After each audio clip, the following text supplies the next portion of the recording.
Здравейте! Днес ще ви покажа как приготвям пита, традиционно българско печиво. Питата ще приготвя с квас и ще меся на ръка.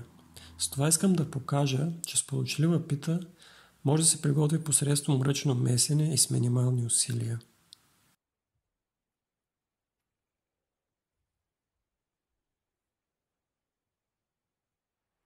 Започвам с приготвянето на ферментолиза. В купата смесвам всички продукти без маслото, захарта и солта.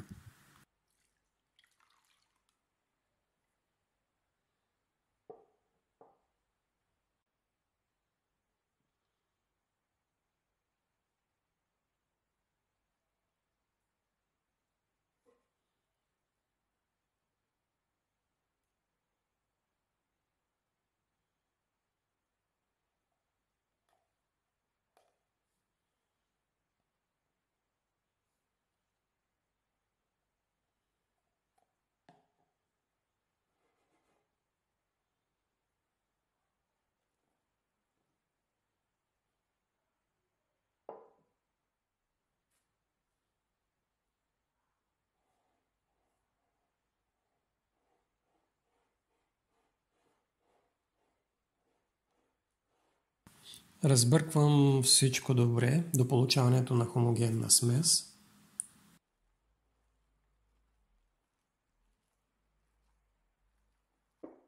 Когато меся на ръка, започвам винаги по този начин, чрез намачкване.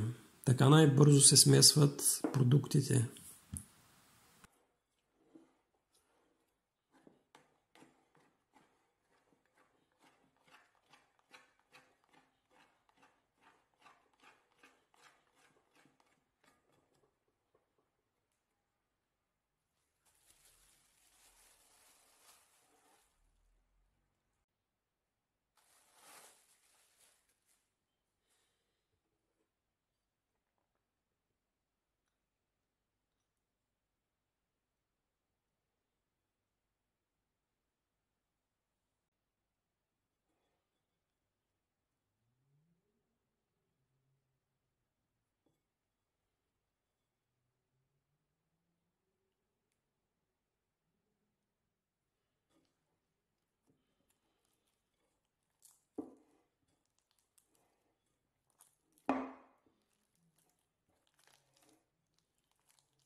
Намачквам тестото, докато маслото се поеме от него.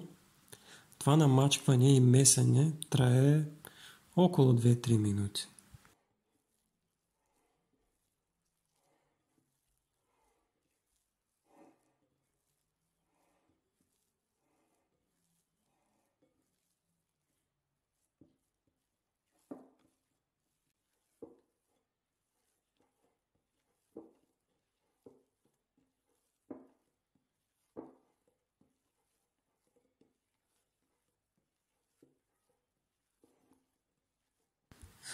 Тестото започна да се изглажда, затова спирам.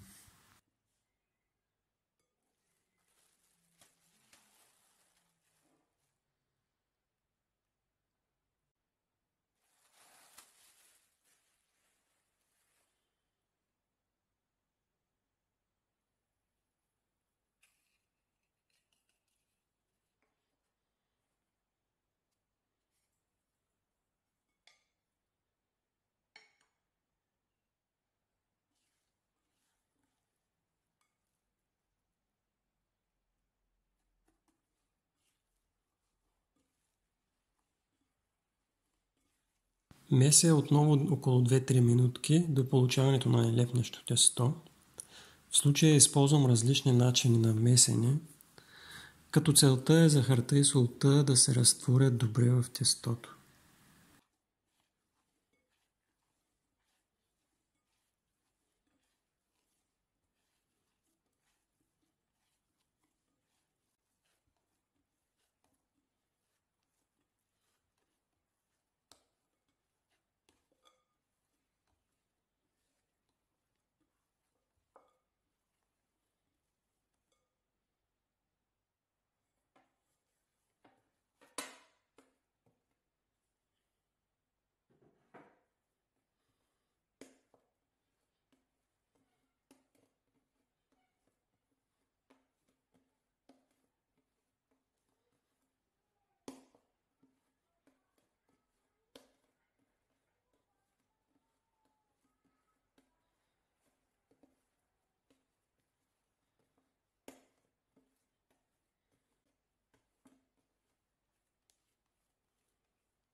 След като тестото се изглади, го оформям на топка и го оставям на плота, като го покривам с подходящ найлон, за да не изсъхва. Оставям го да почине за още 30 минути.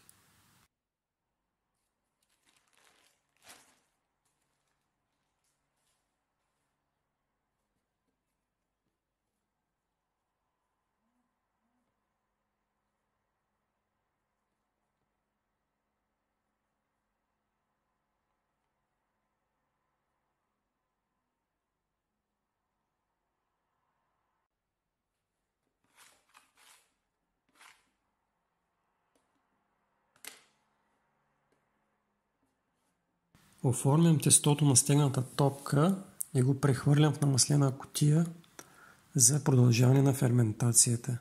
В тази кутия ще мога да наблюдавам без проблеми увеличението на обема на тестото. Оставям на стайна температура 23-24 градуса за още час и половина. След това премествам кутията в хладилника на 4 градуса за още 12 часа.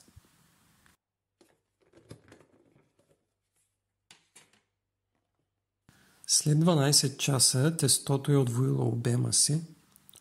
Изсипвам го на работния плод за оформяне.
Преди да започна с разточването, разтопявам на водна баня около 50-60 грама краве масло, с което намазвам обилно разточения правоъгълник.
Долният край на правоъгълника оставам свободен, понеже това е място, където ще бъде шева.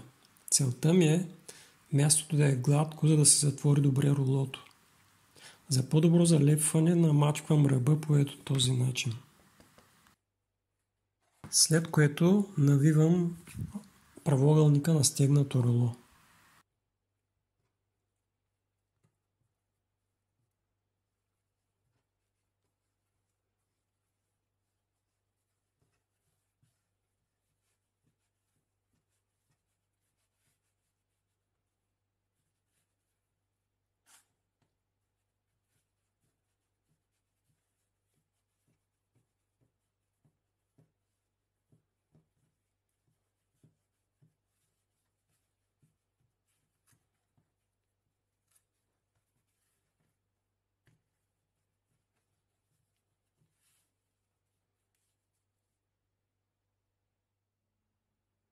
Обръщам рулото с шева надолу и нарязвам на 8 парчета по 5 см всяко.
Поставям питата за финално втасване в фурната с включена лампа за около 3 часа.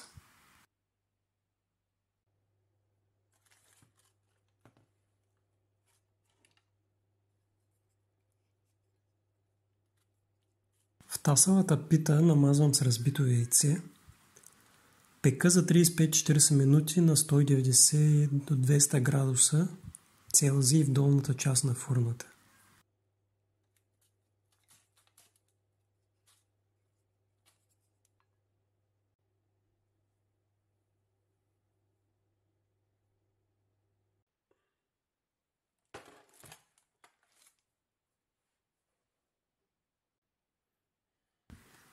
След изпичане изваждам питата веднага от тавата и поставям върху скара за охлаждане.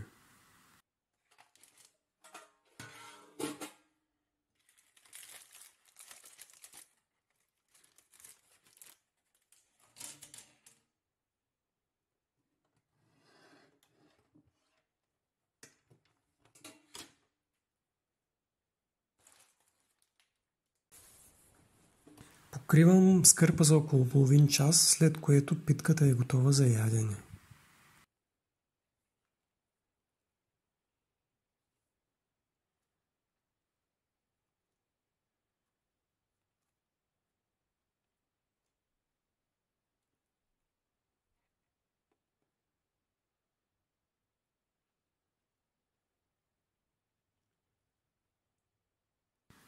Пожелавам ви успех, бъдете здрави и до нови срещи!